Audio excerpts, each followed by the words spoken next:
Este programa é livre para todos os públicos.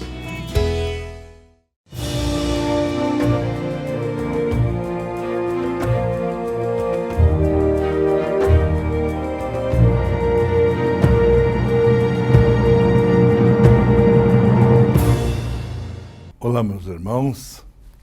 Estamos então aqui retornando hoje com mais um programa para nós continuarmos a estudar e a conhecer sempre mais a história da Igreja, que passou pelas mais diversas circunstâncias, inclusive agora na Idade Média, ela já está necessitando urgentemente reformar-se.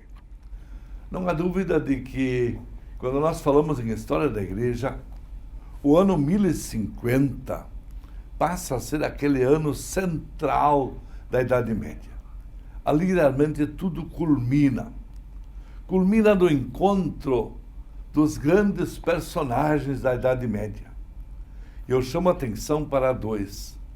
Henrique III, o imperador, onde a teocracia chega ao auge, o máximo.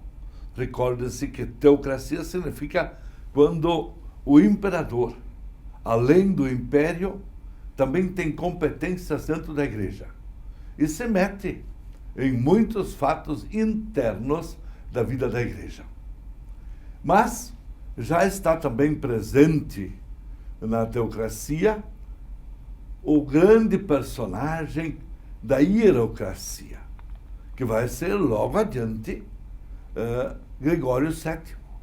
Gregório VII é o Papa que vai entrar em cena daqui a pouco e que vai controlar não só a Igreja, mas também o Império. Ele quer dominar o imperador. Inclusive, ele tem ligações com esse futuro Henrique IV desde criança. E quando Henrique IV assume, o Papa Gregório VII vai colocar-lhe um freio e vai ele, como Papa, exercer a hierocracia, o controle total na Igreja e também um forte controle no Império. Mas, voltando ao Henrique III, que foi o grande Papa de 1050, tempo em que foi superado a questão de Sutri, quando foi eleito o primeiro Papa alemão, Clemente II, também o segundo, Damaso II, e quando veio o terceiro Papa alemão, exatamente Leão IX, ele trouxe para Roma aqueles teólogos que tiveram que se incardinar na Igreja de Roma e passaram a ser chamados de cardinales. Na verdade, no ano 1050 nós temos o início do colégio cardinalício. E estes cardinales, cardeais, vão ter uma influência sempre maior daqui para frente. Eles vão assumindo posições, inicialmente para a reforma. Eles são delegados pontifícios. Ou então o Papa viaja, como era o caso de Gregório VII, e eles ficam em Roma fazendo expediente. Mas daqui a pouco eles vão assumir a sua verdadeira função na eleição dos novos papas. E os papas eleitos pelo colégio cardinalício normalmente são membros do próprio colégio cardinalício. Eles escolhem alguém dentre os cardeais. Então são os personagens que se cruzam. Henrique III, Gregório VII, e aí no meio disso está também o grande Papa Leão IX, que veio a falecer exatamente no campo de batalha contra os normandos, enquanto a sua delegação estava no Oriente, tratando de questões pendentes, era para superar os antigos problemas com os orientais, e acabaram criando o cisma de 1054, o cisma ortodoxo. Quando, a partir de 1054, temos não mais só uma igreja cristã, temos os católicos no Ocidente e no Oriente temos a igreja ortodoxa. Muito bem. Mas o Papa faleceu em 1054, Leão IX faleceu no campo de batalha e teve que se eleger um novo Papa. Foi eleito o último Papa alemão, Vítor II, que também durou muito pouco, logo depois já vai ser substituído. Mas a grande desgraça aconteceu no ano 1056, quando faleceu Henrique III, o grande imperador teocrata. Foi aquele que propriamente colocou a igreja nos eixos, a partir do sínodo de Sutri e no grande papado de Leão IX.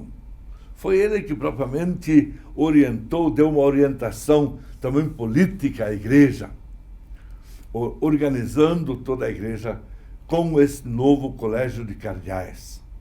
Mas a morte de Henrique III, em 1056, deixou o sucessor, Henrique IV, com apenas 6 anos de idade. Quem assumiu foi a esposa Inês de Poitou. Ela assumiu, então, como imperatriz. E o Henriquinho IV, ela levou para o seu padrinho, que era um cardeal, Hugo de Cluny, para que ele, então, o educasse e lhe desse uma boa formação para ser o futuro imperador. Ora, isso aconteceu em 1056, justamente o ano em que também morre Vítor II. E desta vez, agora sem mais imperador, os cardeais se reúnem e, mais do que depressa, elegem exatamente Frederico de Lorena. Frederico de Lorena, que não era muito achegado aos alemães, ou era demasiadamente chegado ao Godofredo de Lorena, que tinha acabado de casar com a Matilde de Canossa e tinha conseguido assim toda a Toscana italiana. Então, ele tinha sido afastado de Roma. Frederico estava em Monte Cassino. Mas na hora que os cardeais puderam eleger um papa, elegeram exatamente este Frederico de Lorena, que então assumiu o nome de Estevão X. Quem levou esta notícia para a imperatriz na Alemanha foi Hildebrando. Hildebrando, um jovem cardeal, um alemão, fogoso, inteligente, e ele então imediatamente disse: vou para a Alemanha, vou levar a notícia para a imperatriz. Mas já não mais como quem vai pedir licença para coroar ou coisa assim, não. Vai apenas comunicar para a imperatriz: nós elegemos o nosso novo Papa, que é exatamente Estevão X. Mas este Estevão X também não durou muito.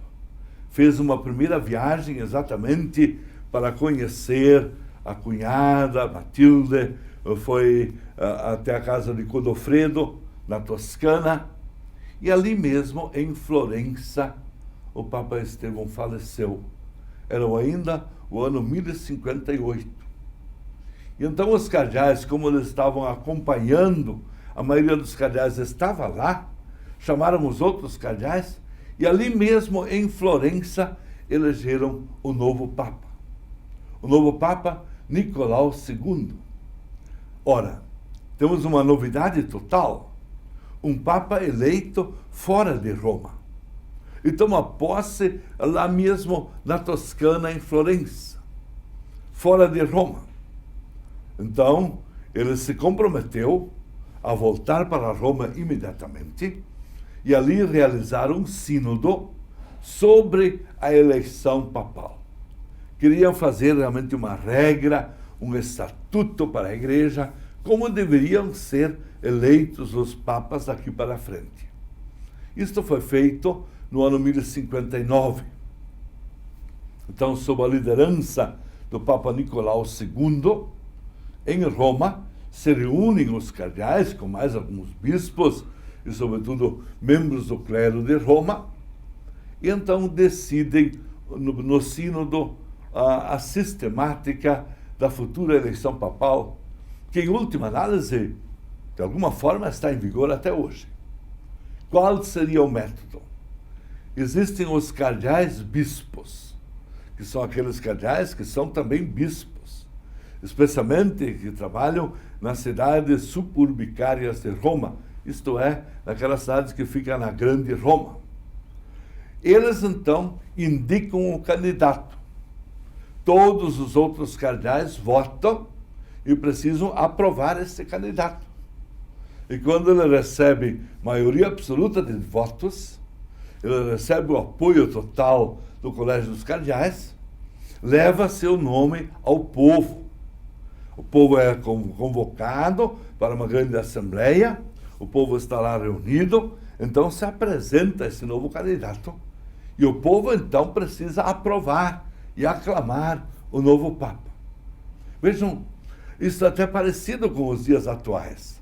Sabe-se que hoje os cardeais se reúnem na Capela Sistina, ficam lá enclausurados, fechados, em conclave, com chave, e assim lá eles escolhem o novo Papa.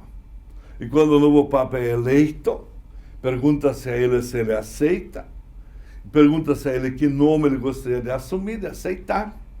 E então vai o cardeal mais idoso lá na janela e comunica: temos Papa, habemos Papa. Diz o nome dele, como é que é o nome dele de casa, de batismo, e depois se diz qual é o nome que ele vai escolher. Então o povo acolhe e aclama. E logo mais o novo Papa aparece lá naquele mesmo lugar, e ali ele dá a primeira bênção papal. E o povo então aclama, alegremente acolhe o novo Papa. Realmente é o sistema de 1059, que é um pouco melhorado, um pouco modificado, um pouco mais modernizado, mas ainda com a fumaça branca, ainda está em vigor nos dias atuais. Então, conhecendo agora a história como se elege o Papa, nós encerramos esse programa, dando a todos a bênção de Deus Todo-Poderoso, o Pai, o Filho e o Espírito Santo. Amém. Louvado seja nosso Senhor Jesus Cristo.